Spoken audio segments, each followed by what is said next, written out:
They laughed, they doubted, they even called security on him. But when billionaire Julian Croswell revealed who he really was, the room froze. And the lesson he gave that day still echoes far beyond those walls.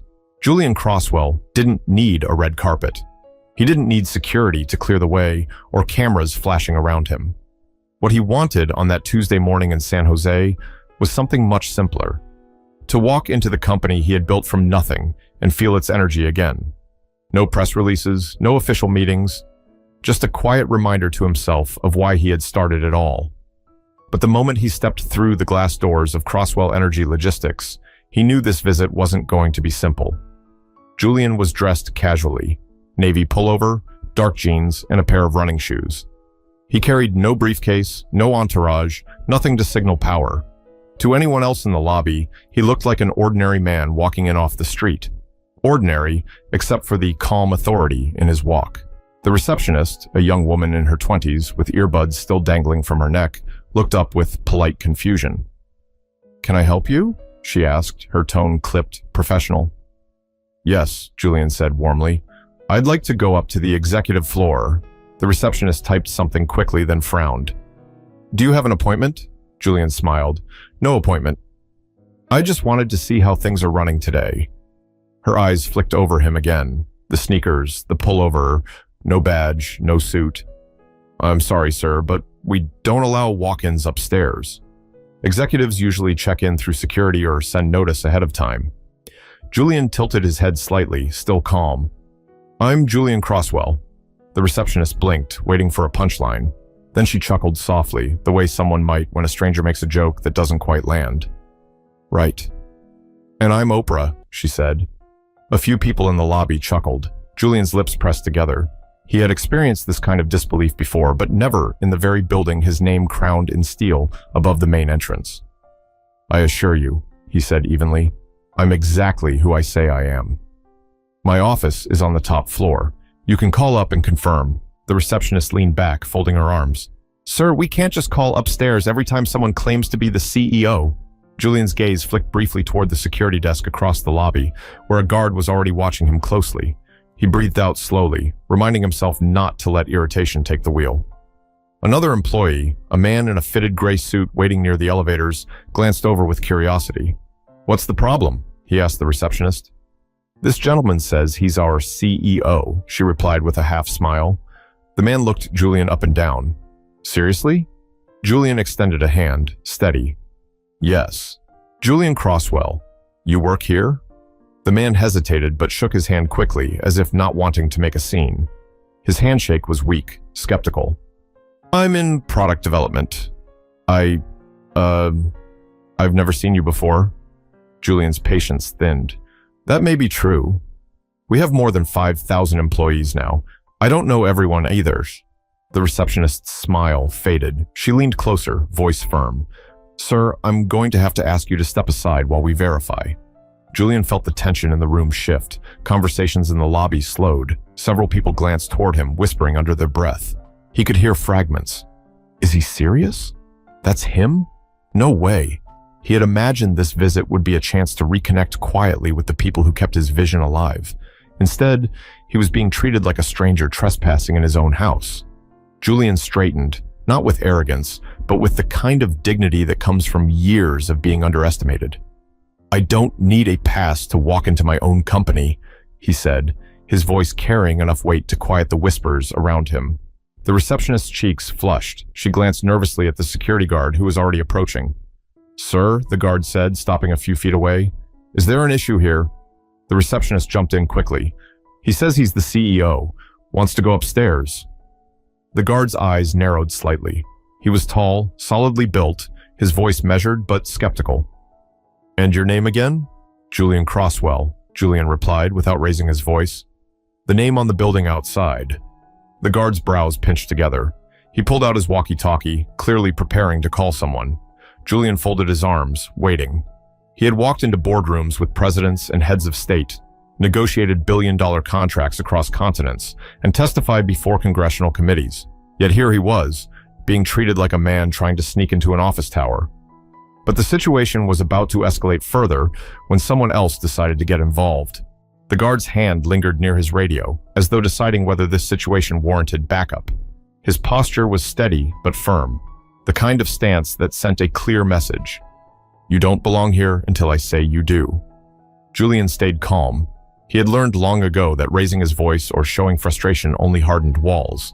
Instead, he let his tone remain even. You don't need to call for backup, Julian said. You can call upstairs and ask for Leah Drummond. She'll confirm who I am. The guard didn't move. His eyes flicked toward the receptionist, who gave a subtle shrug as if to say, I don't buy it either. A small group of employees waiting near the elevator began whispering again. One woman in a pencil skirt leaned toward her colleague. That guy thinks he's Julian Crosswell? She muttered, just loud enough for Julian to catch. He didn't respond. He'd been here before, not in this building, but in airports, restaurants, golf clubs, places where people looked at him and assumed he couldn't possibly be who he said he was. Only this time, it was happening in the heart of the empire he had built. The guard finally spoke. Sir, without ID or clearance, I can't let you proceed. If you'd like, I can walk you out, and you can schedule a visit like everyone else. Julian's jaw tightened, but his words were still measured. Do you really believe I'd show up here pretending to be someone I'm not? The guard didn't flinch. It happens more than you'd think.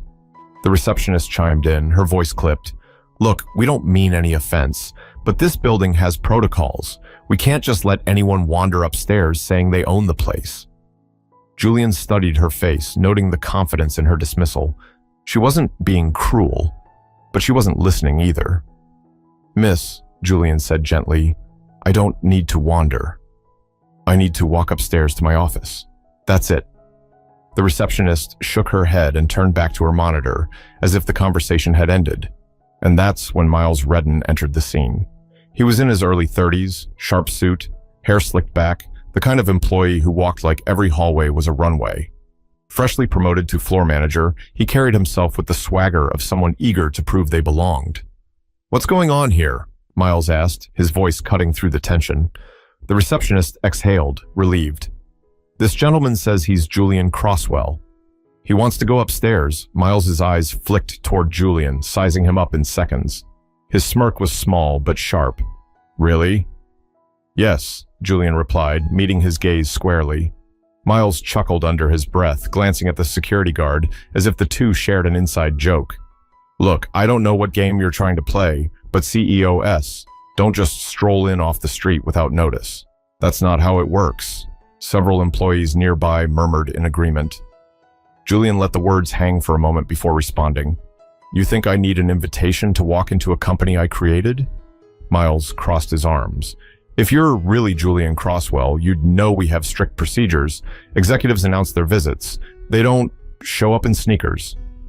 The lobby filled with low laughter from a few employees. Someone even pulled out their phone, pretending to scroll but clearly recording the exchange. Julian's voice stayed calm but firmer now. You seem very sure of yourself, Mr.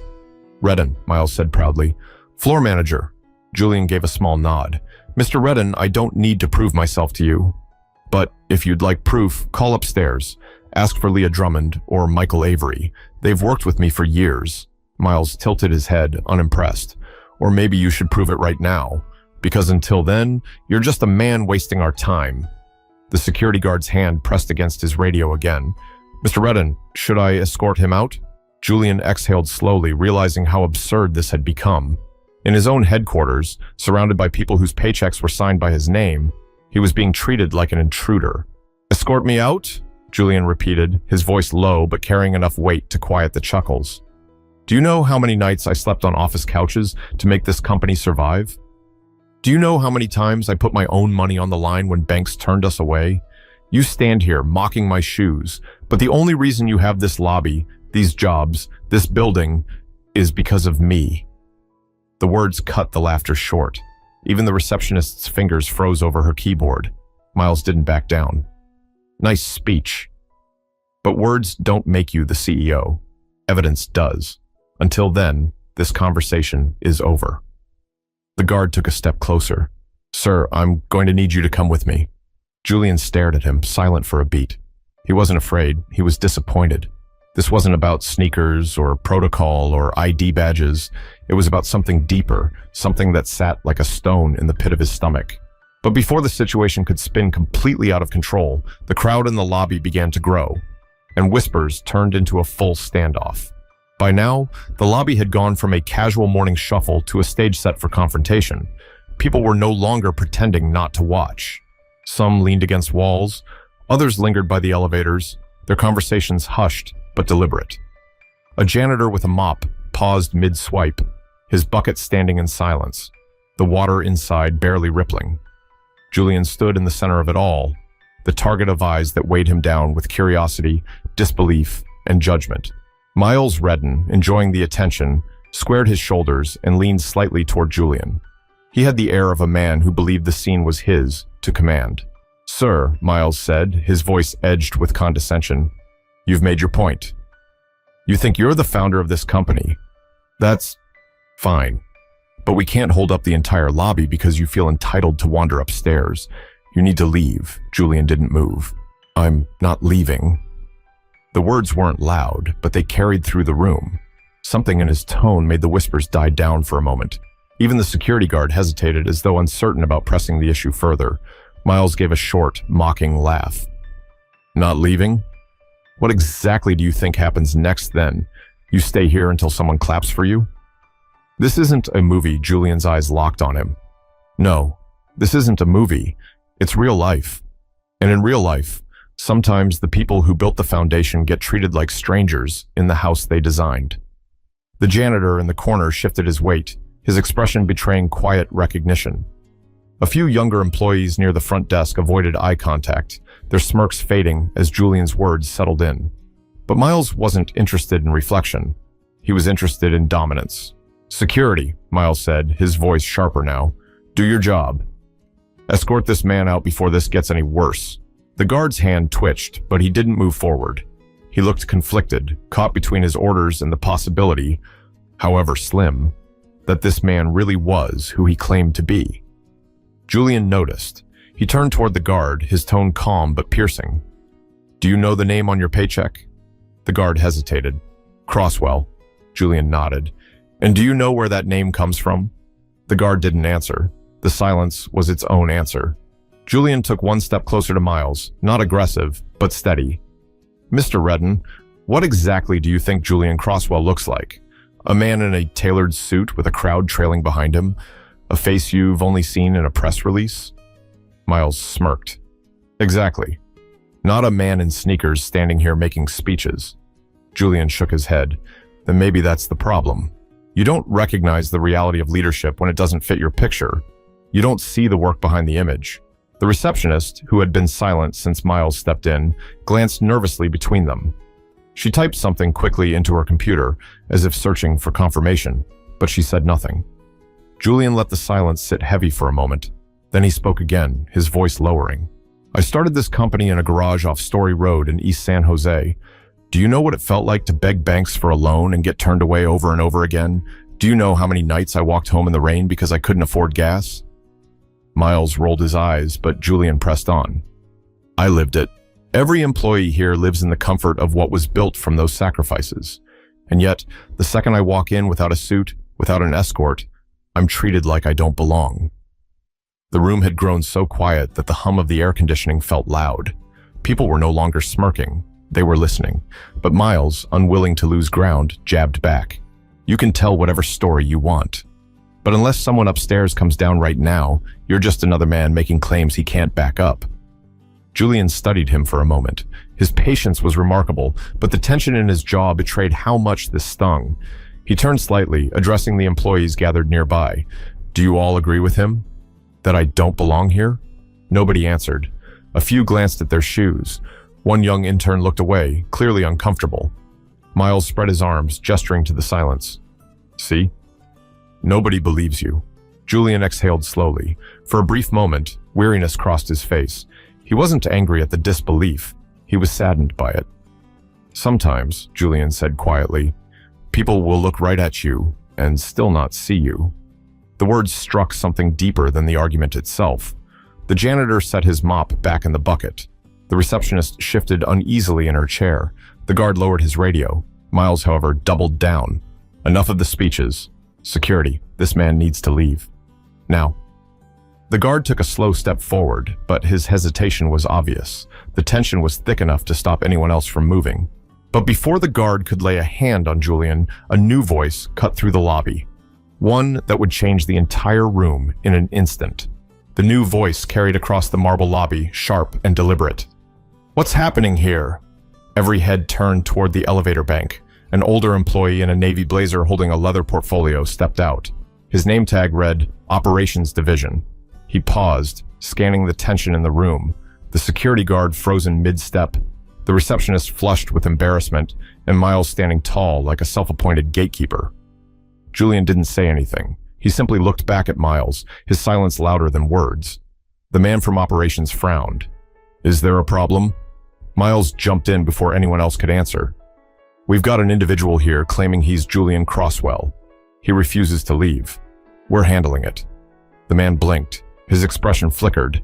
Confusion first, then realization that this wasn't some prank. His gaze rested on Julian for longer than a beat, as though something about the man's composure rang familiar. But before he could say more, Miles took control again. "We need to keep this professional," Miles said firmly, loud enough for the entire lobby. "This isn't a circus." "Sir," he turned to Julian, "one last chance to step outside before this escalates further." Julian's shoulders lifted slightly as he breathed in, then out. His calm demeanor hadn't cracked, but his eyes carried weight now, the kind of heaviness that comes when patience is tested to its edge. "I built this company," he said again, his voice low, steady, but carrying enough force to reach every corner of the lobby. "And you want me to stand outside in the parking lot like I don't belong here?" Someone in the back whispered, "Wait, that really is him." The words traveled fast, sparking murmurs. Miles snapped his head toward the crowd. "Unless you know for certain, don't spread rumors." "We don't take the word of strangers." Julian turned toward the security guard, locking eyes with him. "You've seen my picture before. Think carefully. Does my face really look unfamiliar to you?" The guard hesitated, caught between loyalty to his post and the unmistakable recognition creeping into his expression. Julian pressed on, softer now, but sharper in meaning. "How quickly do you assume someone doesn't belong because they don't look the way you expect them to? Do I need to wear a $1,000 suit for you to recognize worth? Or would a man in sneakers never be enough?" The receptionist's fingers froze over her keyboard. Her eyes flicked down, guilt shadowing her face. Miles scoffed. "This is ridiculous." "Security?" But the guard didn't move. Neither did anyone else. The crowd in the lobby was no longer entertained. They were caught, suspended between doubt and dawning recognition. Julian turned his attention back to Miles, closing the distance between them by a step. "You want proof? Call upstairs. Call Leah Drummond right now. She'll tell you who I am." Miles shook his head with disdain. "You don't get to dictate how this works." Julian's voice cut back, firm but measured. "I already did. 20 years ago, when I founded this company, that's the only reason you even stand here with a title today." The crowd gasped quietly at the bite in his words. Miles bristled, jaw set. His pride stung in front of dozens of employees. "I won't argue with you. You're done here, guard." And then it happened. The elevator bell chimed. The polished doors slid open. And stepping out, heels clicking across the marble, was Leah Drummond. She was in her mid-40s, sharp-eyed, her reputation inside the company one of discipline and loyalty. Leah had been with Julian since the early years, when there was no headquarters, only a rented warehouse and a dream. She carried herself with authority, but the moment her eyes landed on Julian, her face changed completely. "Oh my God," she gasped, quickening her steps. "Julian?" The entire room shifted. Dozens of eyes swung back toward him. The silence was immediate, heavier than before. Julian allowed the faintest smile. "Good morning, Leah." Leah dropped her portfolio on the receptionist's desk without a second thought and reached for his hand. "I'm so sorry. I had no idea you were coming in today." She glanced at the guard, then at Miles, her expression sharp with outrage. "What exactly is going on here?" The receptionist stammered, her voice small. He didn't have ID." Leah's tone cut like glass. "He doesn't need ID. His name is on the building." The guard's face drained of color. Miles, for once, had nothing to say. His mouth opened, but no words came. Leah turned back to Julian, her voice softer now. "Are you all right? Did they seriously try to stop you?" Julian nodded, his calm never wavering. "They tried more than that. They told me I didn't belong here." The weight of those words pressed against the entire lobby. Heads lowered, guilt spread across faces like ink in water. Leah straightened, fury simmering beneath her composed exterior. She turned back toward the crowd. "This man built everything you see around you. Every desk, every floor, every paycheck comes from his vision. And you treated him like an intruder." Nobody dared respond. Julian exhaled, finally allowing the tension in his shoulders to release just slightly. But inside, the damage had already been done. But as the silence settled, Julian knew the real test wasn't over, because what mattered now was what he would say next. The atmosphere in the lobby was thick, almost suffocating. You could hear the shuffle of shoes as employees shifted uncomfortably, the squeak of the janitor's mop bucket wheel as it was nudged back into place, the click of Leah's heels as she squared herself between Julian and the people who had just humiliated him. She looked directly at Miles, her voice low but sharp. "Tell me you didn't just order security to remove him." Miles swallowed hard, the smirk gone from his face. His voice faltered. I didn't know it was him. How could I?" "That's the point," Leah snapped. "You didn't even try. You just assumed." The receptionist's face burned red. She looked as though she wanted to sink beneath her desk. The security guard dropped his gaze to the marble floor, his radio still in hand, but useless now. Julian hadn't moved. He didn't need to. His silence said more than anger ever could. His eyes swept across the room. The receptionist, the guard, the interns by the wall. Miles, with his pride cracked open for everyone to see. Each of them looked away under his gaze. Leah's tone softened when she turned back to Julian. "You shouldn't have had to go through this." Julian finally spoke. His voice was calm, but it cut through the air like a blade. "It's not the first time, Leah, and we both know it won't be the last." That sentence hung heavy. Some employees shifted their weight, others bowed their heads. Everyone understood the deeper meaning. Julian stepped forward, not with aggression, but with the gravity of a man who had carried weight heavier than this moment. He turned to the crowd. "Do you know what I see right now?" His voice carried to every corner of the lobby.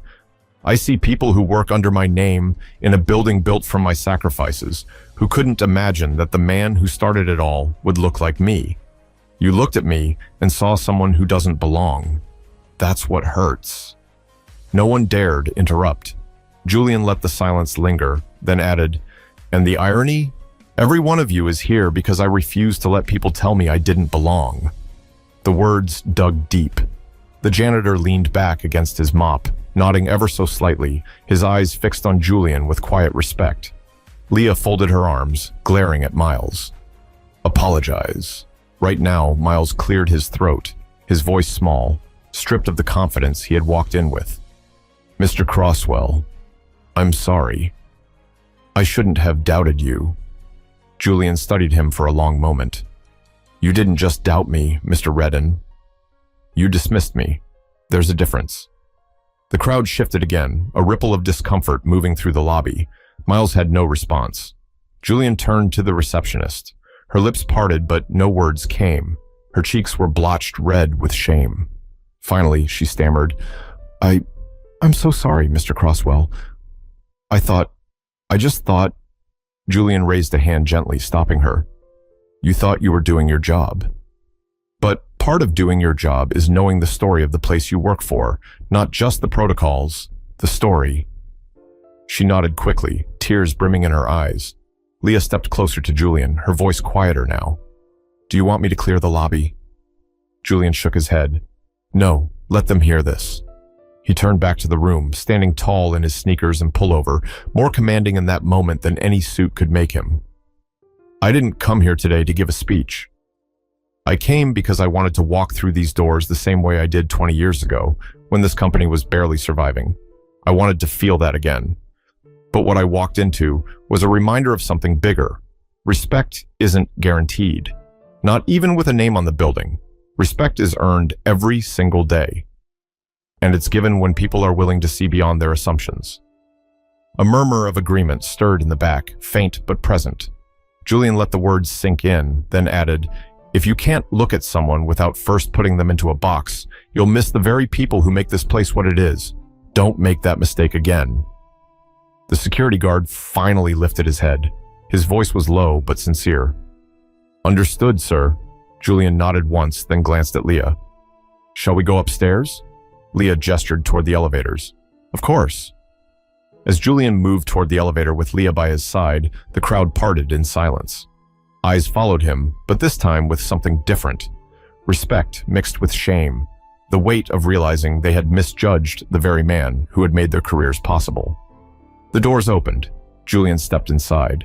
He didn't look back, but his words still echoed in the room. But the silence left behind in the lobby was only the beginning. Because upstairs, the lesson was about to grow even larger. The elevator doors slid shut, and for the first time that morning, the lobby exhaled. People exchanged glances, awkward, unsettled, each one silently calculating their part in what had just happened. The receptionist slumped in her chair, staring at her monitor but seeing nothing. The security guard adjusted his badge nervously, as though the weight of it had suddenly doubled.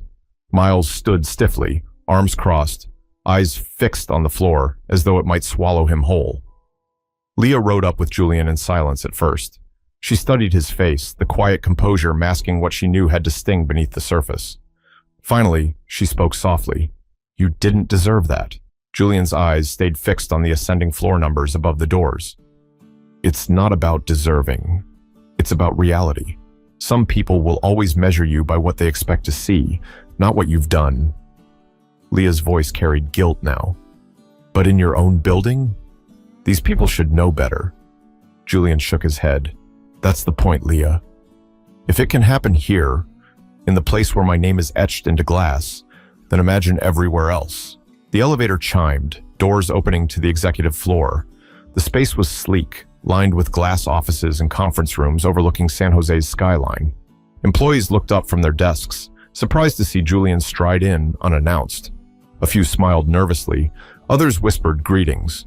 Word of the incident in the lobby had already spread like wildfire. Julian didn't waste time. He motioned toward the large conference room. "Gather the team." Within minutes, senior staff and department heads filed in, filling the long oak table. Leah stood by the door, arms folded, while Julian remained at the head, hands pressed lightly against the table's edge. He didn't sit.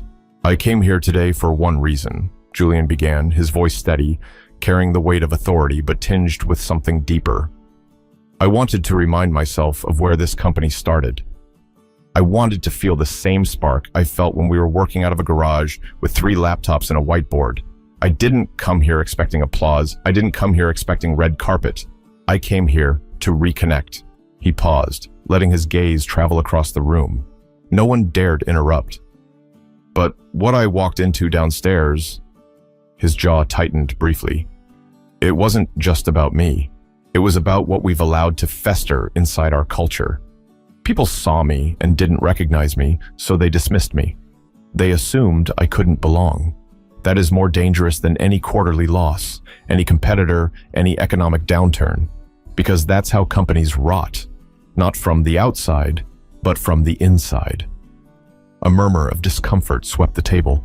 Leah stepped forward, adding weight to his words. He was told he didn't belong. In the very building that bears his name, by our own staff. The room fell silent. Julian raised his hand slightly, quieting even the shifting of papers. "Don't get me wrong. This isn't about me feeling insulted. I've been doubted my entire life. I can handle that. What this is about is the fact that doubt, bias, and dismissal are happening right here under our roof. And if it happened to me, you'd better believe it's happening to others. Employees, visitors, maybe even clients." The vice president of operations cleared his throat, his face pale.